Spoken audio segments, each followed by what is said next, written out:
Hall के दरवाजे पर खड़ी उस लड़की को देखते ही राज का चेहरा बदल गया।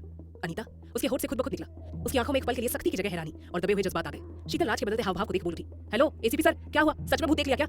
राज वहां से जाने को मुड़ा ही था कि तभी उसकी नजर अपने पापा अनिकेत अग्रवाल पर गई, जो एक हॉल के दरवाजे पर खड़ी अनीता को देखकर भौं से सिकुड़ रहे थे, जैसे कि वो चेहरा पहचानने की कोशिश कर रहे हो। अपने पापा का ध्यान हटाने के लिए राज पीछे मुड़ा और इससे पहले कि शीतल कुछ समझ पाती, राज उसका हाथ पकड़कर डांस फ्लोर पर ले आया। शीतल ने कुछ बोलना चाहा कि तभी राज ने सीधे उसके कमर में हाथ डालकर उसे अपनी ओर एक झटके से खींचा। वो राज के सीने से जा लगी। एक अजीब एहसास ने उसे घेरा, लेकिन दूसरे ही पल उसने राज का हाथ झटक कर कहा, ये क्या बदतमीजी है? तेज म्यूजिक होने की वजह से शीतल की आवाज दब गई, लेकिन राज ने उसे अनसुना कर बस इतना कहा, मेरे साथ 5 मिनट के लिए ये नाटक कर लो बस। कहकर उसने शीतल को गोल घुमाना शुरू कर दिया। इधर अनिकेत अग्रवाल राज को एक लड़की के साथ देखकर साथ में खड़े दीवान मित्तल से पूछ पड़े, दीवान, ये राज के साथ लड़की कौन है? डांस फ्लोर पर राज और शीतल को एक साथ देखकर दीवान मित्तल ने खुश होकर कहा, अपनी होने वाली बहू सेजल की छोटी बहन शीतल है, काफी होनहार है, गवर्नमेंट स्कूल में टीचर है। अनिकेत अग्रवाल आहिस्ता आहिस्ता कोल्ड ड्रिंक की सिप लेकर मन ही मन बोल उठे, राज के लिए मुझे ऐसी ही लड़की की तलाश है, शायद इसकी जिंदगी में आ जाने से राज अपना पहला प्यार भूल जाए। डांस फ्लोर पर म्यूजिक तेज था, लेकिन राज के अंदर सब कुछ जैसे थम सा गया था। उसकी पकड़ अभी शीतल की कमर पर थी, थोड़ी सख्त, थोड़ी बेचैन। शीतल ने फिर उसका हाथ हटाते हुए कहा, एसीपी साहब, ये नाटक थोड़ा ज्यादा नहीं हो रहा? राज बिना उसकी तरफ देख बोला, बस 5 मिनट। शीतल ने भौं चढ़ाकर पूछा, आप हमेशा ऐसे लोगों को पकड़ते हो या सिर्फ मुझे देखकर आपके अंदर का डांसर बाहर आ गया है? शीतल का तंज सुनकर राज ने सधे लहजे में जवाब दिया, मेरे पास इतना फालतू वक्त नहीं है जो किसी और के बारे में सोचो, और तुम तो खुद एक आफत की पुड़िया हो। आफत की पुड़िया? शीतल ने गुस्से में राज को खुद से दूर ढकेला और डांस फ्लोर से जाते हुए बोली, जाकर अपने लेवल का पार्टनर ढूंढ लीजिए, मेरे पास फालतू टाइम नहीं है मिस्टर हिटलर। राज भी तैश में कुछ बोलने को हुआ कि तभी उसके पीछे से वही जानी पहचानी आवाज आई। राज, पीछे अनीता खड़ी थी। उसे देखते ही राज के दिल के सारे जज्बात आंखों में उमड़ाए। उसने आंखें बंद की और दांत भींचकर कहा, इनफ। फिर अनीता का हाथ पकड़कर उसे डांस फ्लोर से खींचकर एक और चल दिया। इधर भीड़ भाड़ से दूर लॉबी के दूसरे तरफ के खुले आंगन में देव और सेजल एक दूसरे की बातों में डूबे हुए थे। देव सेजल का हाथ थामे बोला, थैंक यू सेजल, मुझ पर भरोसा करने के लिए, जो तुम यहाँ आई। सेजल ने धीरे से कहा, मैं खुद भी आना चाहती थी आपके पास। देव सेजल की बात सुनकर मुस्कुराते हुए उसके दोनों हाथों को पकड़कर कहा, पहले आप रिलैक्स होइए, आप इतना क्यों कांप रही है? अगर आपको घबराहट हो रही है तो हम बाद में बात करते हैं, चलो बाहर चले।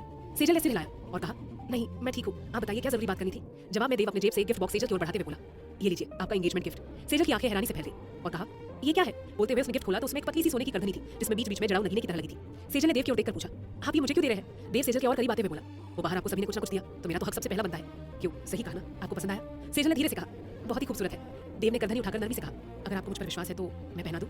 सेजल ने धीरे से अपनी पलकें झुकाकर स्वीकृति दी। करधनी को देव ने जैसे सेजल की कमर पर बांधना शुरू किया, वैसे उसके हाथों की छुअन से सेजल की पकड़ देव के कंधों पर और मजबूत हो गई। दोनों मोहब्बत के पलों में खो चुके थे। इस प्यारी जोड़ी के साथ एक और जोड़ी भी लॉबी के दूसरे मंजिल पर खड़ी थी। शौर्य और वर्षा एक दूसरे की आंखों में डूबे हुए थे। शौर्य ने वर्षा को खींचकर अपने गले से लगाते हुए थोड़ा धीमे स्वर में कहा, कल मैं जयपुर वापस चला जाऊंगा। वर्षा, तुम्हारी बहुत याद आएगी। जब भी अजमेर से जाता हूँ कुछ खालीपन सा लगता है, बस ये एक साल जल्दी से निकल जाए, फिर मैं तुम्हें अपनी नजरों से एक पल के लिए भी अलग नहीं होने दूंगा। इतना कहकर शौर्य ने उसके माथे को चूम लिया। वर्षा भावुक होकर रोने लगी तो शौर्य ने उसके चेहरे को अपने हाथों में लेकर कहा, मैं तुम्हें हर बार मना करता हूँ पर तुम मेरी बात नहीं सुनती और हर बार मुझे यूं ही रोते हुए विदा करती हो। ये गलत बात है वर्षा, इतनी खूबसूरत आंखों में आंसुओं की कोई जगह नहीं है। यहाँ पर हमेशा मेरा राज है और हमेशा रहेगा।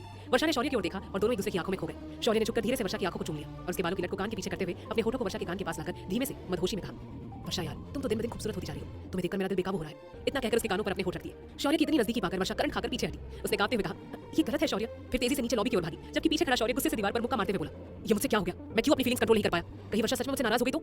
वही लॉबी से थोड़ी दूर बने गार्डन में राज और अनीता एक दूसरे के सामने खड़े थे। राज के चेहरे पर सख्ती छाई थी। उसने सपाट शब्दों में पूछा, तुम यहाँ क्यों आई हो अनीता? अनीता ने भराई आवाज में कहा, तुम्हारे लिए राज, हम दोनों के प्यार के लिए। तुमसे दूर जाकर मुझे एहसास हुआ कि तुम मेरी जिंदगी में क्या अहमियत रखते थे। प्लीज मुझे खुद से दूर मत करो। मैं जानती हूँ कि तुम आज भी मुझसे प्यार करते हो। अनीता की बातें सुनकर राज ने मुठ्ठियां भींच ली। उसके सामने उसका पहला प्यार खड़ा था, जिसे वो आज भी नहीं भूल पाया था। गार्डन की ठंडी हवा में एक अजीब सा सन्नाटा घुला हुआ था। सामने खड़ी थी अनीता और उसके सामने राज। दोनों के बीच सिर्फ दूरी नहीं थी, बल्कि बीते दिनों की खामोशी खड़ी थी। अनीता की आंखें नम थी।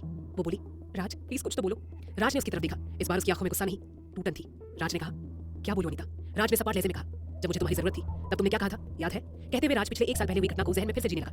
आम दिनों की तरह उस रात भी वो अपने परिवार के साथ डिनर टेबल पर बैठा था। उसकी भाभी नीलिमा ने टेबल सजा दी और भरत के पास बैठ गई। राज के पिता अनिकेत अग्रवाल ने पूछा, हमारी पोती कुशा कहाँ है? नीलिमा ने रोटी तोड़ते हुए जवाब दिया, पापा वो थक गई थी, मैंने उसे खाना खिलाकर सुला दिया है। भरत ने बात आगे बढ़ाई, पापा कल बड़ौदा से दवाइयों का स्टॉक आ जाएगा, मैंने राठौर सर को कह दिया है कि सब कोल्ड स्टोरेज में रखवा दे। मैं सुबह जल्दी निकलूंगा, आप ड्राइवर के साथ ऑफिस आ जाइएगा।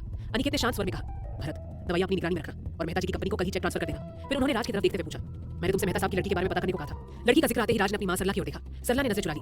भरत ने धीमे से कहा, जी पापा, लेकिन शायद वो आपको पसंद ना आए, अगर आप चाहे तो मिल सकते हैं। इससे पहले की बात आगे बढ़ती राज बोल पड़ा, पापा मुझे आपसे जरूरी बात करनी है। अनिकेत ने कहा, हाँ बोलो। राज ने हिम्मत जुटाकर कहा, पापा I love someone and I want to marry her. मैं उसे 1 साल से जानता हूँ, उसका नाम अनीता है। ये सुनते ही अनिकेत भड़क उठे, मेरे पास इन फालतू बातों के लिए समय नहीं है, कोई और बात हो तो कहो। राज ने आग्रह किया, पापा मैंने उससे वादा किया है, आप एक बार उससे मिल तो लीजिए।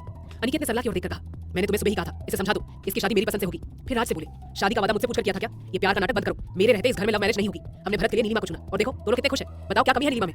राज ने दृढ़ स्वर में कहा, भाभी में कोई कमी नहीं है, वो भाई के लिए परफेक्ट है, लेकिन मैं और अनीता एक दूसरे से प्यार करते हैं, आप एक बार उससे मिल लीजिए। अब अनिकेत ने सख्ती से कहा, बस बहुत हो गया, कल ही उस लड़की को मना कर दो, इस विषय पर अब कोई बहस नहीं होगी। राज भी तैश में आ गया और बोला, पापा मैं शादी करूंगा तो अनीता से ही करूंगा, वरना नहीं करूंगा। इतना कहकर वो खाना छोड़कर उठ गया। कमरे में जाकर उसने अनीता को कॉल किया। कॉल उठते ही अनीता ने पूछा, क्या हुआ राज, तुम्हारी फैमिली मान गई? राज ने थके हुए स्वर में कहा, नहीं अनीता, लेकिन तुम थोड़ा समय दो, मैं सबको मना लूंगा। अनीता की आवाज सख्त हो गई और वो बोली, बहुत समय दे दिया मैंने तुम्हें, अगर हिम्मत होती तो अब तक बात कर लेते, अपने पिता के सामने खड़े नहीं हो सकते थे तो मुझसे प्यार क्यों किया? तुम जैसे कायर इंसान प्यार के लायक नहीं होते। राज की आवाज भरा गई और वो बोला, अनीता प्लीज मुझ पर भरोसा करो। अनीता ने ठंडे स्वर में कहा, नहीं राज, अब सब खत्म, हम ब्रेकअप कर रहे हैं, मैं ये शहर छोड़ रही हूँ, गुड बाय। कॉल कट गई और राज टूटकर बिस्तर पर गिर पड़ा। बीती बातों को याद कर अनीता ने नजरें झुका ली और बोली, मैं डर गई थी। राज ने तंज कसकर बोला, डर गई थी या भरोसा नहीं था मुझ पर? उसने एक कदम आगे बढ़ाकर कहा, मैंने पापा से तुम्हारे बारे में बात की, उन्होंने बिना मिले ही मना कर दिया, लेकिन मैंने हार नहीं मानी थी अनीता। उसकी आवाज भराई गई और वो बोला, मैं लड़ने वाला था तुम्हारे लिए, बस थोड़ा वक्त चाहिए था जो तुमने मुझे नहीं दिया। अनीता रोते हुए बोली, मुझे लगा तुम कभी उनके खिलाफ नहीं जाओगे। राज की आंखों में दर्द उतर आया और उसने कहा, तो तुमने कोशिश ही नहीं की मुझे समझने की, मुझे ही गलत ठहरा दिया, कहा कि मैं कमजोर हूँ। राज ने मुठ्ठियां कस ली और फिर बिना पीछे देखे शहर छोड़ दिया। अनीता ने सिसकते हुए कहा, मैं भी टूट गई थी राज। उसने रोते हुए राज का हाथ पकड़ना चाहा, राज प्लीज मुझे माफ कर दो, लेकिन राज एक कदम पीछे हट गया। उसने ठंडे स्वर में कहा, तुम यहाँ से जाओ अनीता और आगे मुझसे मिलने की कोशिश मत करना। इतना कहकर वो लंबे डग भरता हुआ हॉल के अंदर चला गया। दूर खड़ी शीतल जो कॉल पिक करने के लिए हॉल से बाहर आई थी और राज को किसी लड़की के साथ देख ठिठक गई। राज के वहां से जाते ही उस लड़की को रोते हुए देखा तो वो बेचैन हो उठी। मन ही मन उसने कहा, ये एसीपी सिर्फ खड़ूसी नहीं बल्कि पत्थर दिल इंसान है। इतनी प्यारी लड़की को पता नहीं किस बात पर रुला दिया। कुछ सोचकर शीतल कदम बढ़ाकर अनीता के पास पहुंची, लेकिन तब तक अनीता बाहर निकल चुकी थी। शीतल ने कंधे उठाकर कहा, छोड़ना शीतल, तू क्यों इस मामले में पड़ रही है? कल के बारे में सोच, कल तेरी जॉब का पहला दिन है। शुक्र है आज सगाई अच्छे से निपट गई। शीतल, वर्षा हाफती हुई बाहर आई तो शीतल उसके चेहरे का उड़ा रंग देख हैरानी से बोली, क्या हुआ तुझे? चेहरे पर 12 क्यों बजे है? वर्षा ने सिर झटकते हुए कहा, कुछ नहीं, मैं जा रही हूँ। अरे इतना जल्दी? शीतल ने टोका, अभी तो डिनर भी नहीं हुआ है और तू कैसे जाएगी? वर्षा ने जल्दबाजी में कहा, मैं मम्मी पापा के साथ टैक्सी से चली जाऊंगी। तभी पीछे से शौर्य की आवाज आई, बिल्कुल भी नहीं, कहते हुए वो सामने आया और शीतल से कहा, तुझे माँ पापा ढूंढ रहे हैं और वर्षा तुम। शौर्य ने सधे स्वर में कहा, मैं तुम्हें घर छोड़ने चलूंगा। शौर्य का फैसला सुनकर वर्षा मन ही मन परेशान हो उठी। शौर्य ने गंभीर लहजे में कहा, वर्षा मुझे तुमसे जरूरी बात करनी है। शौर्य, अभी नहीं प्लीज। वर्षा ने कहा और जाने को मुड़ी कि तभी शेखर जी ने शौर्य को आवाज लगाई, शौर्य बेटा यहाँ जाओ। शौर्य ने वर्षा की आंखों में देखकर कहा, मेरा इंतजार करना और जाना मत, कहकर शौर्य अंदर चला गया। लेकिन वर्षा के माता पिता तब तक हॉल से बाहर निकल चुके थे। वर्षा के पापा ने कहा, बेटा घर जल्दी चलो, हमें तुम्हारी माँ की तबीयत कुछ सही नहीं लग रही है। जी जी पापा, वर्षा ने हड़बड़ाहट में कहा और अपनी माँ को सहारा देकर हॉल से बाहर निकल गई। ठीक 10 मिनट के अंतराल पर शौर्य बाहर निकला और उसने दूर से वर्षा को टैक्सी में बैठे देखा। गेट तक पहुंचते पहुंचते टैक्सी आगे जा चुकी थी। ये देख शौर्य ने गुस्से में मुट्ठी भींच कर कहा, वर्षा तुमने ये अच्छा नहीं किया।